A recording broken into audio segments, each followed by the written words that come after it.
Shalom, shalom à tous, la famille, je vous salue dans le précieux nom de Jésus-Christ de Nazareth. Je suis le frère Timothée et j'aimerais vous partager le message que le Seigneur m'a donné le 24 mars 2020 aux environs de 14 heures. Alors c'était pendant que j'étais en train de méditer la parole de Dieu, je méditais la Bible. C'est ainsi que le Seigneur s'est mis à me parler en me disant « Mon fils, dis-leur, mon fils, dis-leur ». Aussi, vu que cette voix persistait, alors je me suis dépêché à prendre de quoi noter dans le but d'écrire ce que le Seigneur allait à me dire. Et c'est ainsi, puisque je l'ai noté dans une feuille, et c'est ce que je vais lire, ce message. Alors le Seigneur dit « Mon fils, dis-leur que cette année sera différente, qu'ils ne croient pas que tout se déroulera comme ils pensent. Mon peuple doit souffrir pour moi, car j'ai de grandes récompenses pour eux. Ils vont devoir renoncer à leur vie. Pour moi, je suis tout proche. Je ne tolérerai pas la désunion. Soyez unis, mes enfants, souffrez ensemble, revêtez-vous de mes sentiments. J'ai déjà fait ma sélection. Chacun de vous aura la conviction qu'il m'appartient ou pas dans vos cœurs.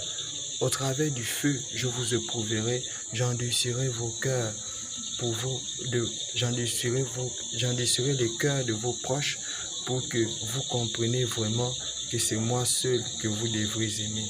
Je ne partage pas ma gloire. Débarrassez-vous de toutes vos idoles.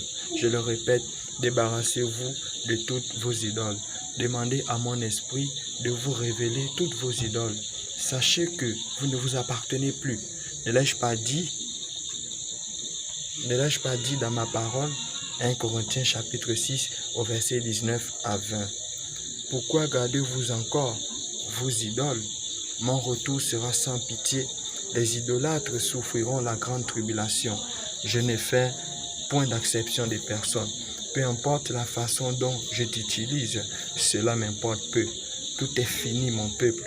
Examinez-vous et connaissez ma volonté. Passez plus de temps à me chercher. Que peut vous donner le monde que je ne peux vous donner, mes enfants? Je vous ai dit que je suis jaloux. Pourquoi continuez-vous à me tromper? Cette année, c'en est assez. Je châtierai les rebelles avec ma verge. Qu'ai-je fait pour mériter votre infidélité? Mes enfants, je viens déjà vous chercher. Portez votre croix, ne la donnez pas à d'autres. Ne vous ai-je pas dit de porter votre croix? Luc 14 au verset 27. Cultivez et efforcez-vous de préserver l'union. Ne murmurez pas. Je livrerai à Satan celui ou celle qui sortira de ma bergerie. J'ai hâte de vous prendre dans mes bras, mes amours. Soyez en paix, votre Père qui vous aime. Alors le Seigneur m'a donné le passage de Philippiens chapitre 1 au verset 27 à 29.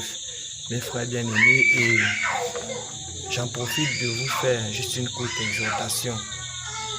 Je ne suis pas là pour me faire voir ou de chercher une popularité, bien-aimés. Les temps sont vraiment finis et nous devons vraiment nous examiner. Nous devons vraiment nous préparer et marcher dans la sanctification. Dépouillons-nous des œuvres de la chair, dépouillons-nous du vieil homme et préparons-nous véritablement pour le jour de l'enlèvement parce que le Seigneur est proche. Donc, c'est ce que je tenais à partager avec vous. Partagez s'il vous plaît parce que c'est un message du Seigneur. Donc partagez s'il vous plaît, c'est pour l'ensemble du corps de Christ. Parce que quand le Seigneur parlait, il disait dis-leur, dis-leur. Donc dire à qui? Dire au corps du Christ. Donc si tu fais partie de la famille en Christ, je t'en supplie, partage ce message et fais un bon usage. Que le Seigneur vous bénisse. Shalom, shalom.